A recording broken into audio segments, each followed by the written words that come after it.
Next up, Russ and I discuss the best, worst films of all time. I feel like somebody stuck a big club up my ass, and it hurts.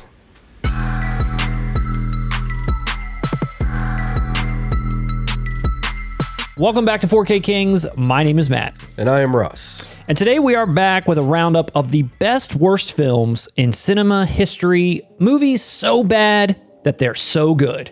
And we're going to focus on the ones that are worth a watch. They have entertainment value. They were failures, but they still found an audience because of how charming maybe that they are. And then, in my opinion, at the end of the day, they're not failures anymore. You did create a work of art that may not have inspired the emotion you intended to, but it inspired a separate one that is human in its own right. And before we dive in, make sure you're subscribed to the channel. The day the 4K Kings hit 20K subscribers, Matt and I are going to ask why Christian Slater stole Jack Nicholson's eyebrows.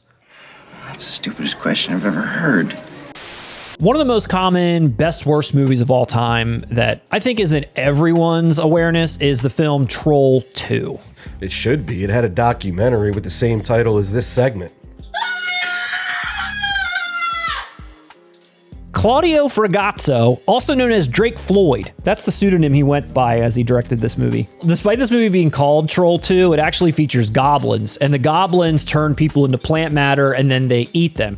I guess Claudio's wife came up with this concept because she herself was pretty sick and tired of all of her close friends becoming vegetarians and thought, this is what I want you to write your next film about. I don't understand. Do you understand now? One of the common themes that we're going to see in a lot of these films is that the director and the crew all speak one language and the cast speak an entirely different one. So the language barrier is so thick that nobody really knows what's going on. No one knows how to give proper direction. No one knows how to take the proper direction. And therefore, it just leads to hilarity. Well, in Claudio's case, he does know how to give direction. He refuses to take suggestion. English-speaking actors or crew members would come up to him and say, hey, this script you wrote, nobody really talks like this, but he insisted on doing the dialogue as written. Typical country hospitality. Let's dig in. If my father discovers you here, he'd cut off your little nuts and eat them. I don't want to have anything to do with you. I don't speak to people who arrive late and upset their girlfriends. You've given me a bad impression. The main character, George Hardy, who you mentioned, is a dentist who showed up just for fun and became like the lead character with the most lines. He respected hospitality. And you can't piss on hospitality. I won't allow it. Don Packard, a patient at a nearby mental hospital, recalled his performance wasn't acting. He just showed up and was himself. This movie was made for so little money just so that they could maximize profits. And most of the money that they had, they paid off the person who came up with the name of the town. Nilbog? Nilbog. Nilbog! It's goblin spelled backwards! It's so funny that that's goblin spelled backwards in a movie called Troll. There was an entire documentary made about this film, which is award-winning in its own right and is actually very highly entertaining, so check that out. Also, Scream Factory put out Troll and Troll 2 in a double feature if you're interested in supporting physical media. Troll 1 is just basically bad. And it stars Julia Louis-Dreyfus. He trying to turn me into a homo? Next up, Russ, is the 2008 romantic thriller horror film, Birdemic, Shock and Terror. It's inspired by The Birds. What else would it be inspired by? The story of a romance between the two main characters as their small town is attacked by birds. Financed by the director on a budget of $10,000 and taken 4 years to produce. Russ, what makes this one of your favorite best worst films of all time? Ironically, not The Birds. Really? Damn it! I don't know if I'm in the minority here. I've only seen the entire film of Birdemic once, but I've seen the first 40 minutes of this movie multiple times. It's funny you brought up the word romantic when describing Birdemic, because those are the exact parts I find the funniest. Thanks. Thank you. The first 40 minutes is just a lot of character development, a slight romance between an awkward guy and a girl. One of the greatest songs in any So Bad It's Good movie. They get to awkwardly dance, and we get this beautiful song. Matt, you should pull it up. You ever heard it? Just hanging out with the family, having ourselves a party. By the time the birds come in, I get a few chuckles out of how bad the effects are, but then it's just a series of stupid attacks. But that first 40 minutes, gold. What can you speak on as far as the environmental messages that are littered throughout? Littered. That was nice, man. But what I do know is global warming is causing viral diseases such as bird flu, West Nile virus, and SARS. Listen, after watching Birdemic, I became an activist. Didn't the director watch An Inconvenient Truth and he was like, I need to put some messages in here? He did, man. He watched An Inconvenient Truth and thought, I know better than that dumbass Al Gore. Man, that was a good movie, An Inconvenient Truth. To be honest, Matt, we're not talking about An Inconvenient Truth right now, are we? We're talking about Birdemic. I'll even take it a step further. How many sequels did An Inconvenient Truth get? None. One. Besides, I love my Mustang, which is a plug-in hybrid. It gets 100 mpg. Anyways. Here's a couple of fun facts that I found interesting about Birdemic. The main actress did her audition with the director in a parking lot, got the job on the spot. They had no permits to film this. They just showed up and sometimes got kicked out. Sometimes pretending to just be having a picnic, and sometimes yelling at real people for ruining the shot. Really? Another thing that Birdemic has, probably more than any other best worst movie, it has the best corporate meetings. Applause breaks out at least 6 times during your average meeting, and Birdemic pulled it back a bit. I think there was only 4 applauses in their one meeting. You guys have worked hard and you've all earned your stock option. Congratulations.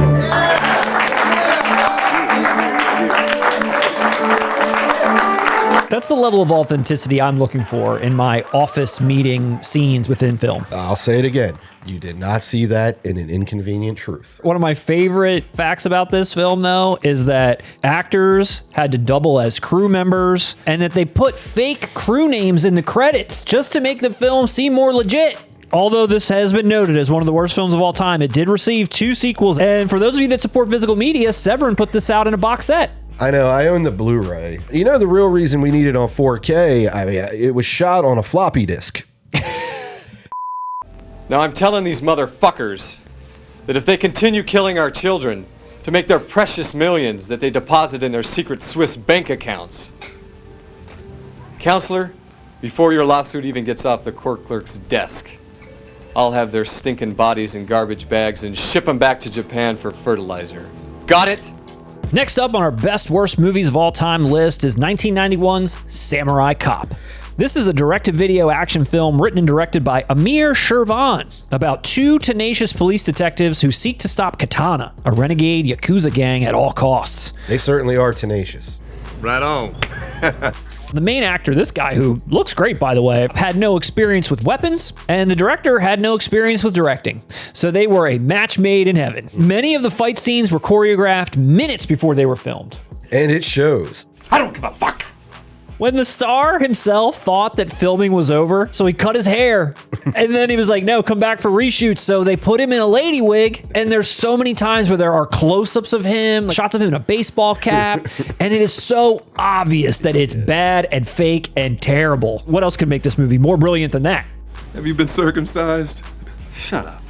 The main star stated that he was frustrated with bad dialogue and a lack of takes. He said himself he purposely ruined takes, thinking that they wouldn't make it in, but they did. There was language barriers, and he was just very adamant. Nope, you will say it the way I've written it. Some of the takes that he and I had done, you see me just after a heated argument that he had, so I'm very not in character at all, you know, being the poor actor at that time that I was, and just spewing out the lines with dead eyes. Joke's on you. Take your job seriously. Am I wrong, Matt? If you don't see the director's vision, don't sign up for the project. The director couldn't afford lighting, so the entire film is set during the day. Dude, it's bright. You motherfucker, I'll see you in hell.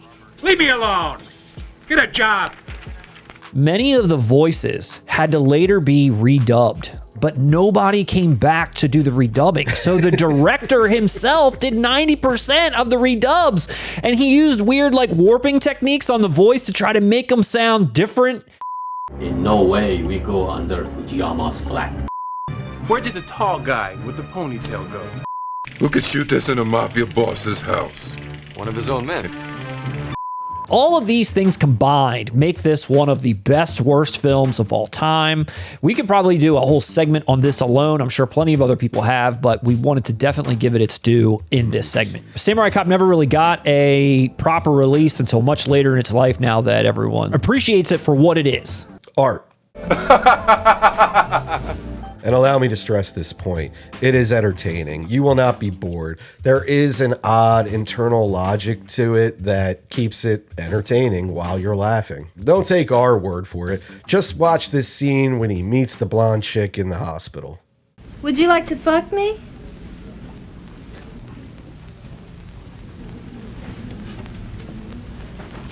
Bingo.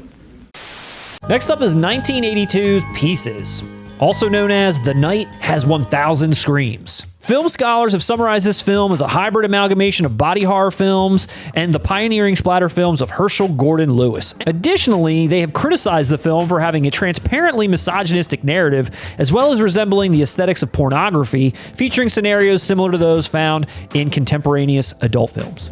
It does. I figured you'd like that. And it's comedic. It is so funny. You can't take your eyes off this movie. If you can take your eyes off this movie, you're a bastard. Bastard! Bastard!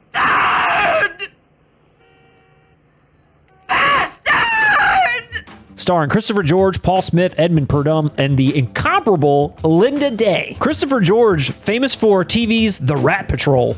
God, yeah. I'm a huge Christopher George fan. Christopher George is the definition of suave, Matt.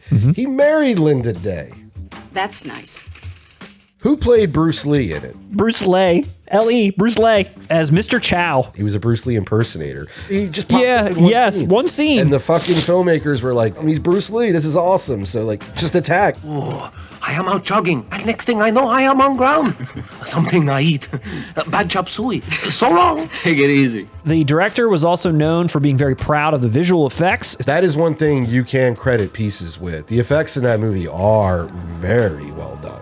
When the mass killer, they're falling into that like bath of blood. Yep. You know, it's slow motion. When he chases the girl into the locker room. Dude, you know that actress actually pissed herself. That's what you got to do when you're going to make quality films. Who's that? Billy Friedkin behind the camera? Slapping her around? You're going to sit in your own piss.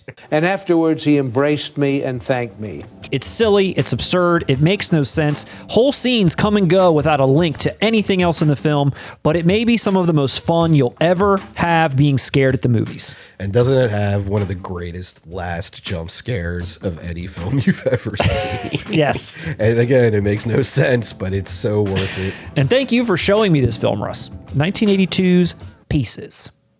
Hi, kids. It's me, Ronald McDonald. And I'm on the set of my very first motion picture ever. It's a movie called Mac and Me. Next up is the cult classic 1988 film Mac and Me. And it centers on a mysterious alien creature, Mac, who escapes from the nefarious NASA agents and befriends the boy Eric. Hey, I've heard that plot before. This film performed poorly at the box office, was universally panned, partly due to plot lines similar to E.T., as well as its elaborate product placement of McDonald's food and Coca-Cola. It's McDonald's, huh? Yeah. Why don't you stop by for a Big Mac?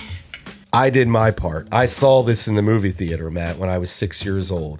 And I was well aware that it was one big McDonald's commercial. I even knew the title Mac was a reference to Big Mac. Wow. To this day, most people I know when I discuss this movie, they don't realize how literal the McDonald's tie-ins were. There's a whole birthday party dance sequence like straight out of the ending of Grease that takes place at a McDonald's. And Ronald McDonald starts fucking breakdancing.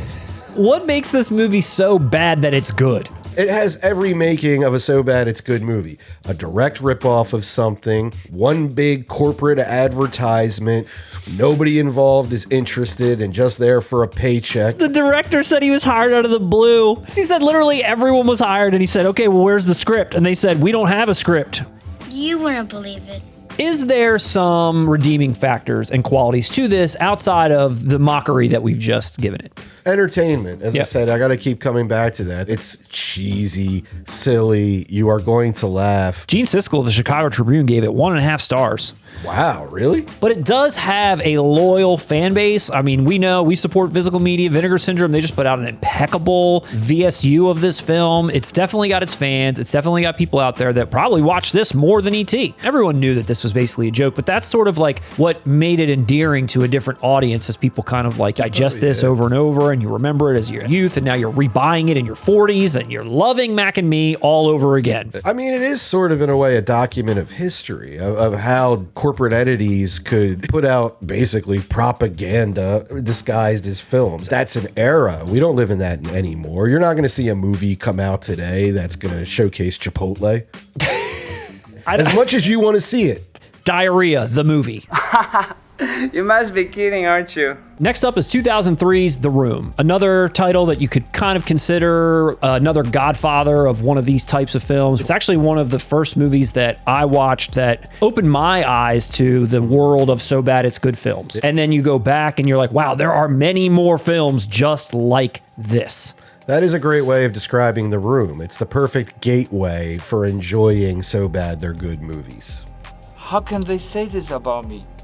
If you're watching this video, I'm sure you've heard of The Room already. There's no need to go super deep into this, but if it's not something you've seen and you're even interested in watching movies that are so bad they're good, start here. From the director, actor, producer, writer, financier of this film who went above and beyond to make what he thought was going to be probably one of the best movies ever made, and it certainly was not, but it has so many endearing qualities that you can't help but like it or love it or laugh at it and enjoy it time and time again. There's not a lot we can add here. I'm sure all of you are aware of the lore, but I want to add my personal story into it. I did get to attend a screening with Tommy Wiseau. Actually got the chance to meet him, and that was very jarring. You know what they say, love is blind.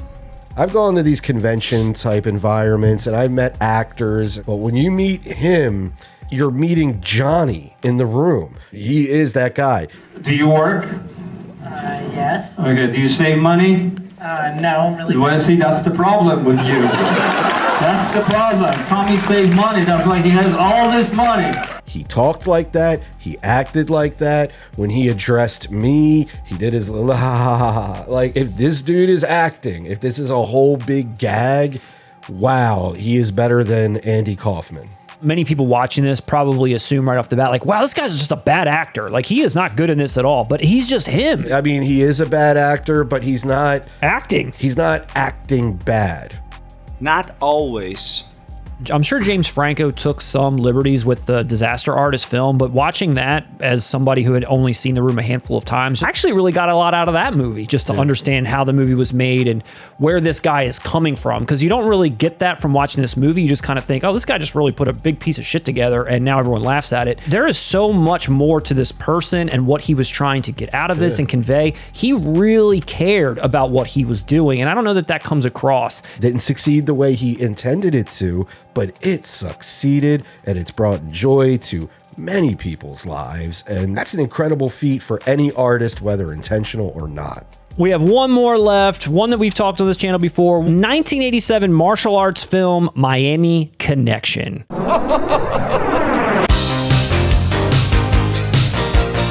A film starring YK Kim, who also wrote, directed, and produced this film about a martial arts rock band who goes up against a band of motorcycle ninjas who have tightened their grip on Florida's narcotics drug trade.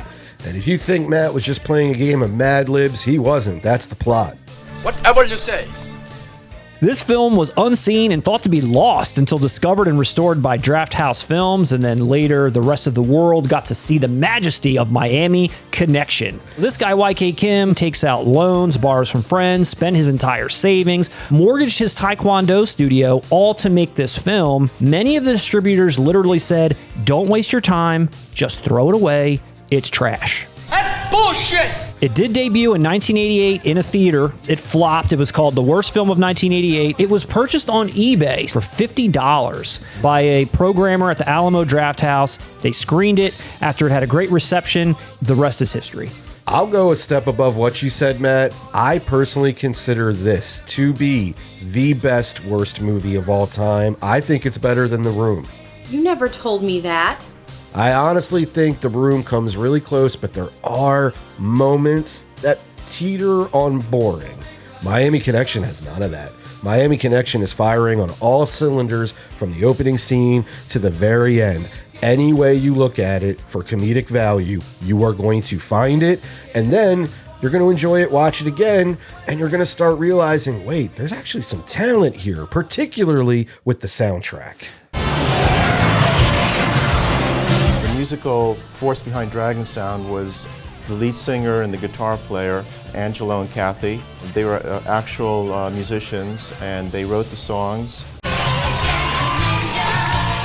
Don't even get me started on the damn soundtrack. I was blown away by the soundtrack. It's funny, don't get me wrong. It is very funny, very literal, very 80s, very cheesy, but it is so well done. Friends is probably one of my favorite songs I've ever heard in any movie. Friends through eternity, loyalty, honesty will stay together through thick or thin. When it came on, I just like you said, I could tell right away, wow, this is goofy, this is cheesy, and they're up there fake playing instruments and whatever else. It's hilarious. But dude, once the chorus hits and you hear the full thing, I could not stop listening to Dragon Sound. Yes, please. Every performance, their heart is on their sleeve. You cannot hate these people in this movie. Even the bad guy in this movie, you can't hate. It's just so full of love and joy and, hey, embrace me. Saying the plot out loud about a martial art rock band who's like going against motorcycle ninjas, tightening their grip on the drug trade and all this shit. Everything you just said, I feel like shines through even more. That genuine friendship, that genuine heart. It's just about this camaraderie of these people. And yeah, they are doing some taekwondo or whatever they're doing, but it's more about people than any of that other stuff. It's more about, reconnecting with your lost father. You see my father. It's all that matters. Jim, you're really blessed to have such wonderful friends. They really care about you. And I want you to know that now I really care too. A great way to summarize this film, and most of these other ones, but I would definitely say this one as well. A lot of these films find their audiences. They'll find them in like midnight screenings. You find it with friends. You find it in shared group experiences. Just that community, that experience where everyone's in on it together and appreciating it together. That's what really sets a lot of these movies apart. When you put it in a theater of people that are there for this purpose and they're there to have this experience, everyone is just having such a great time, and there isn't a better movie than Miami Connection to do that with. We all applaud you and love you for putting your heart into something that not a lot of people would go out there and do, but you did it. Thank you, YK Kim. Thank you, Miami Connection. Thank you, Dragon Sound. We are friends for eternity. And thanks to everyone out there for watching this video. Let us know down below what some of your favorite, best, worst movies of all time are. Maybe there's some gems out there that we have yet to discover, some ones that we will also really enjoy. If you liked all of these, let us know. If you didn't, let us know that too. Check out some of our other videos. We live stream every other week. Come hang out with us sometime. And if you haven't subscribed yet and you made it to the end of this video, honestly consider subscribing. The day Matt and I hit 20K subscribers, it'll be pretty cool. Cool. That's it. Yeah.